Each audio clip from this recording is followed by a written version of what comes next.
real issues. Like, I'm talking about people who have retarded children, people who have children with handicaps or disabilities that they were born with.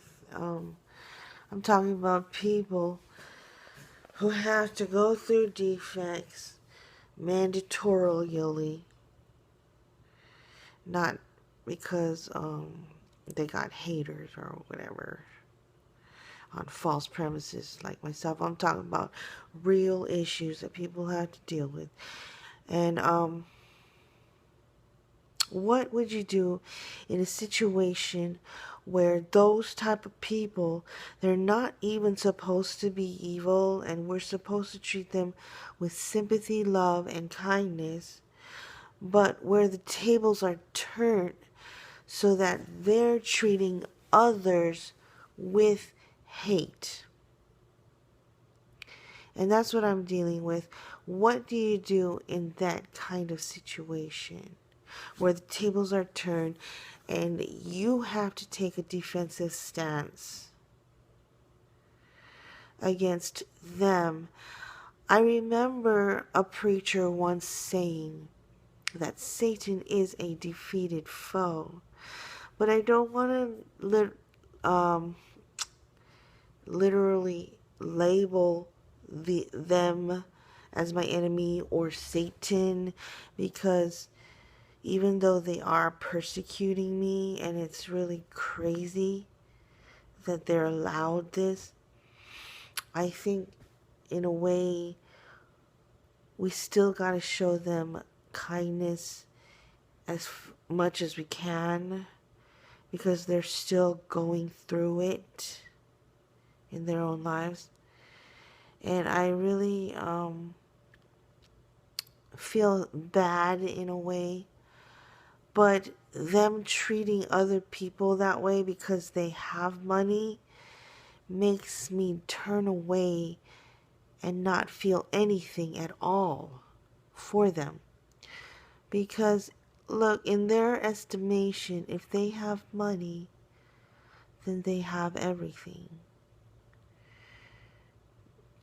I mean, that's not how normal people think, but it is for them, because that's all they really have in this world.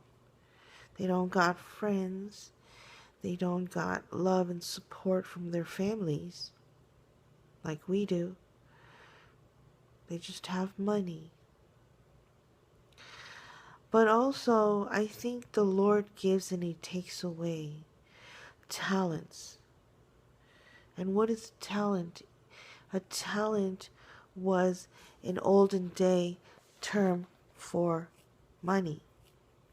That's what they used to call money in Bible times. A talent was a coin.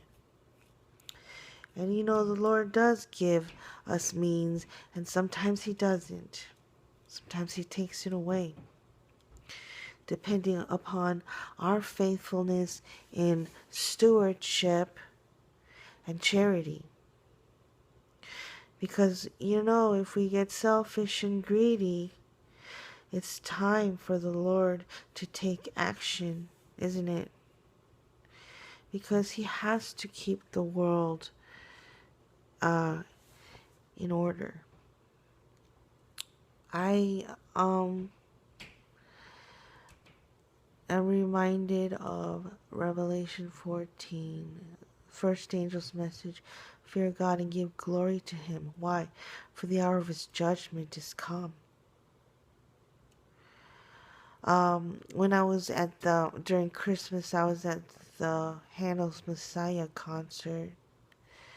My dad had slipped in for free during intermission, but they were singing this song in choir. For some reason, that song stuck in my head. And it was the verse, I'm sure, I think it was in Isaiah. It says, "And He shall purify the sons of Levi."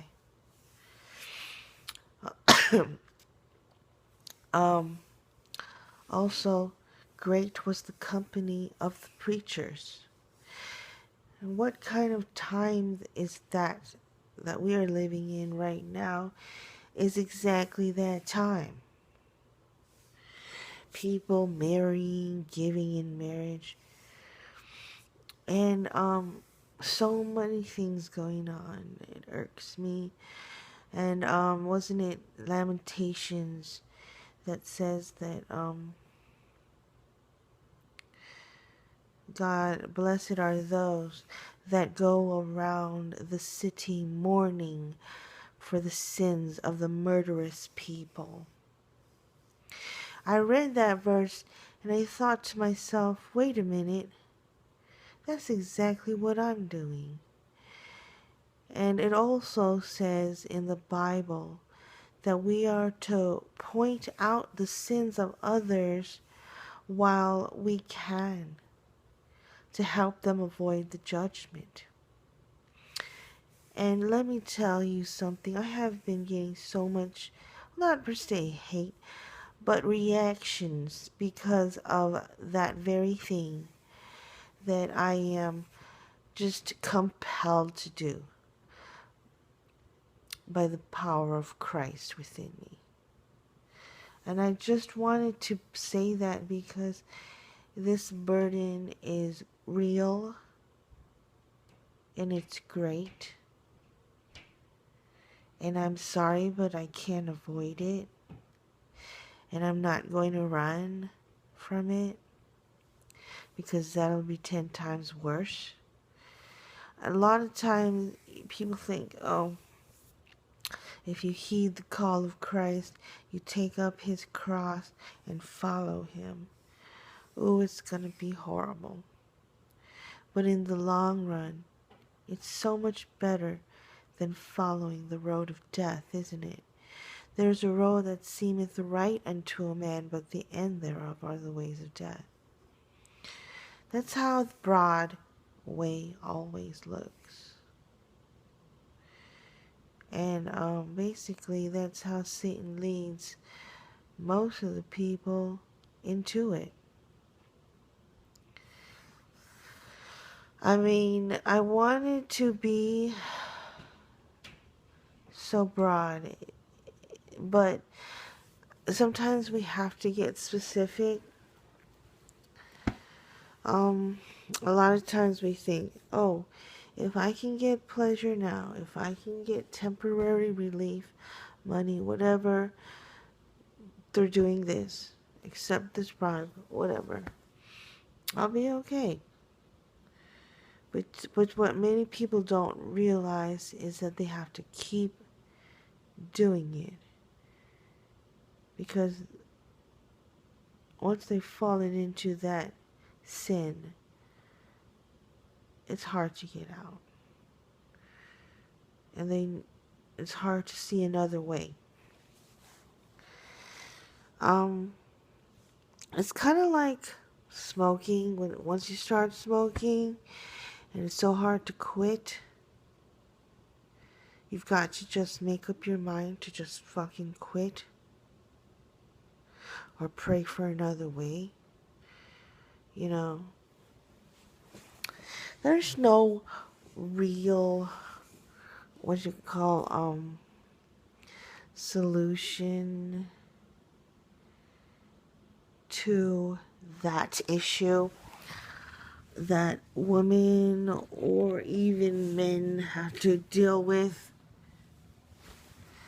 on a daily basis. And every human being goes through it. We just have to prayerfully, read the Bible, do what we gotta do. Wait on God's timing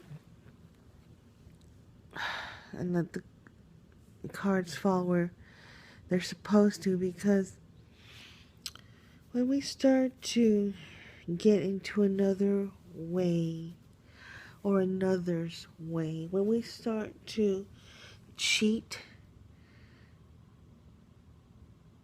we know we're not going to be prosperous in the end. We know already that common sense tells us we're on the wrong road and we're going to end up dead. And we're still going to be heedless. We still know, regardless, that you're going to die.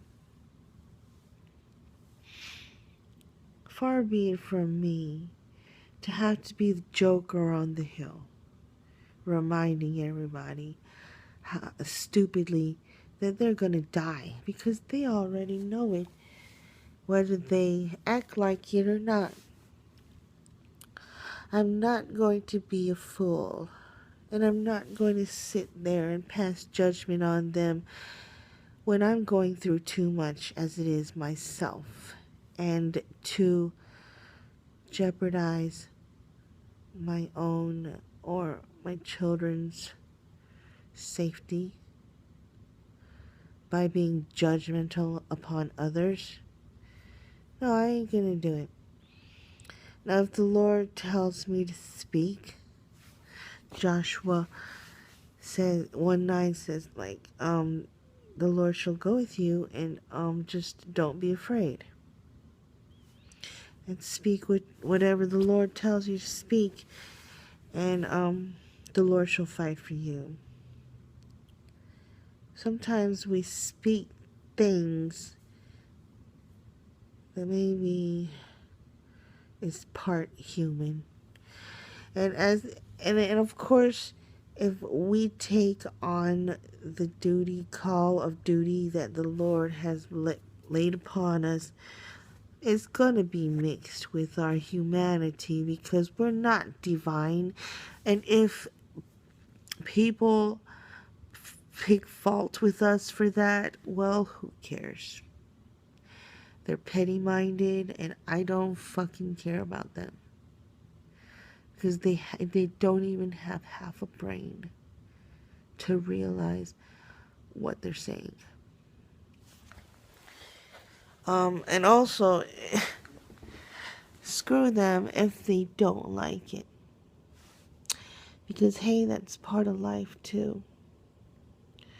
What would our society be if we didn't have rules? What would our lives and our children's lives be if we didn't have church? You benefit from these things. Church, from the law, protecting yourself and your children. And yet you want to turn around and mock that very same law and institution that has been protecting you this whole time. Do you think that's a grateful act on your part? Do you think you're telling them thank you for helping me? No, that's being an ingrate. And to bite the hand that feeds you will ultimately lead to your own demise. Because do you think they're going to keep feeding you? No, they're going to put you in doggy pound because you became rabid. That's also a part of life. To run around irresponsibly, sowing wild oats your whole damn life. Do you think that's being a man? No. That's being a child and a teenager that never fucking grew up. Like, to try to sabotage your competition, or even those that aren't.